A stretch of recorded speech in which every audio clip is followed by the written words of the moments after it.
Hi, everyone. So, welcome to this session.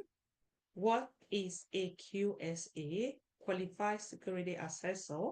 I recall someone had told me when I started creating videos on PCI DSS that he felt like you need to be a qualified assessor. I was like, to work or maybe help organizations, something like that. Not necessarily.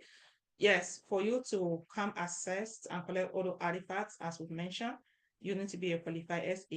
But what if you're working in-house for the organization, that your organization needs to achieve compliance or need to stay in compliance with PCI DSS? Many of those companies will look for people to help them achieve that, right?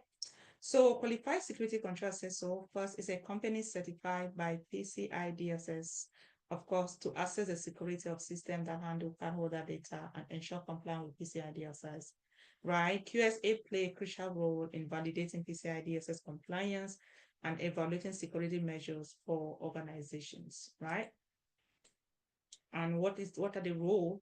QSA company are responsible for performing PCI DSS assessment and also ensuring that businesses follow the security standard to protect cardholder data. These companies must follow strict guidance to protect the confidentiality and confidential and sensitive information they assess during the assessment. Remember, we will make mention of protection of artifacts. So yes, when they go to assess organizations' security posture, then they also need to make sure that those artifacts are being secured and also remain confidential. But what are some of the key requirements? First, QSA companies are bound by agreement with PCI SSC that require them to adhere to the qualification requirement for QSA. And this include the protection and confidential and sensitive information section, which aligns how sensitive information must be handled during and after an assessment period, right? And this is just straightforward. For example, the QSA company must also have a documentation process to protect confidential as well as sensitive information, which must include either physical safeguard, electronic safeguard, or procedural safeguards, right? We're talking about physical safeguard. What does it mean? Security measure that protect information from physical threats or unauthorized access during storage, processing, as well as communication. For example, lock file cabinet for storing documents or secure access control to data center as well as offices. But talking, those are like the physical, but what of electronic?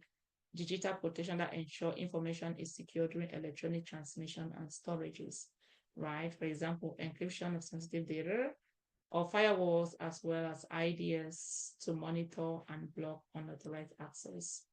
But for procedural safeguard, policy and procedure that ensure confidentiality and security of sensitive information throughout the life cycle. For example, regular training for employees on data security practices, access control policies to limit who can access sensitive information, right? Then talk about privacy and confidentiality.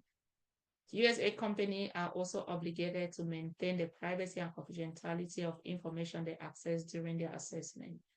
Information obtained are part of the QSA duty and must not be disclosed unless required by legal authority, right? Then, how do they maintain privacy and security? It says that if a QSA access network configuration or security log, these are very critical sensitive information to be, to even like mishandle, right? During a PCI DSS assessment, that information must be kept confidential. Logs, remember we said action, all those things that happen are being recorded in that logs. And that's why it's important when you're assessing those, it needs to be kept confidential unless required for legal disclosure. Legal exemption, disclosure of sensitive information may occur only if required by law, which is subordinate court order or any other legal requirements.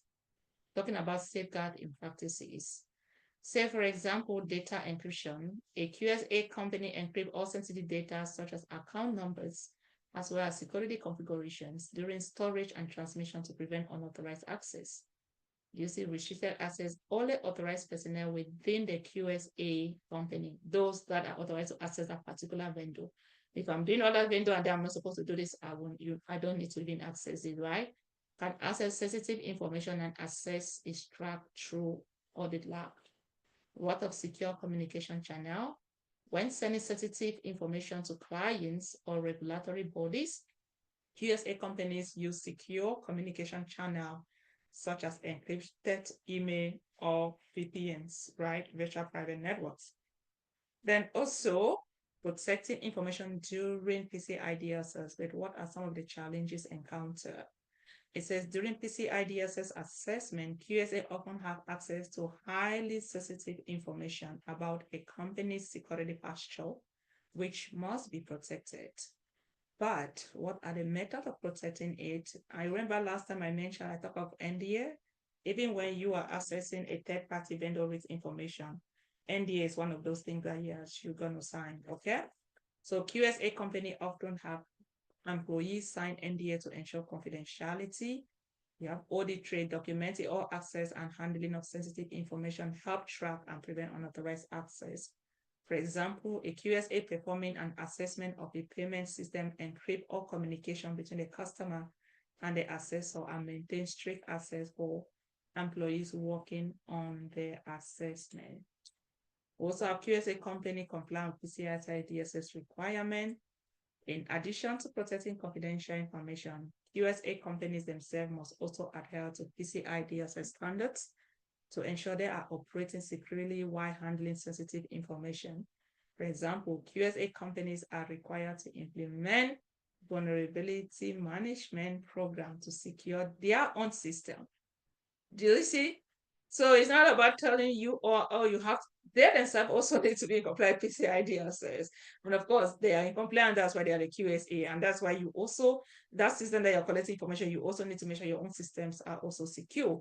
They also need to regularly perform security audits as well as pen tests should be conducted to ensure that they also stay in compliance with PCI DSS. But what is the takeaways?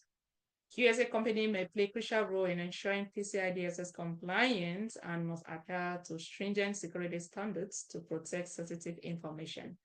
These companies are obligated to use physical, electronic, as well as procedural safeguards to prevent unauthorized access to sensitive data. Privacy and confidentiality must be maintained unless disclosure is required by legal authority.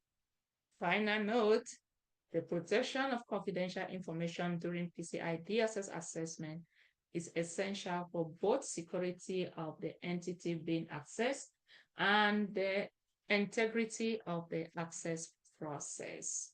I hope this is good. Then we will start talking about assessment and methodology. I love this because, of course, if you understand controls, you know how to assess security controls. That's cybersecurity for you. It doesn't matter the frameworks, you're going to be good. So I'll see you all in the next video. Bye for now.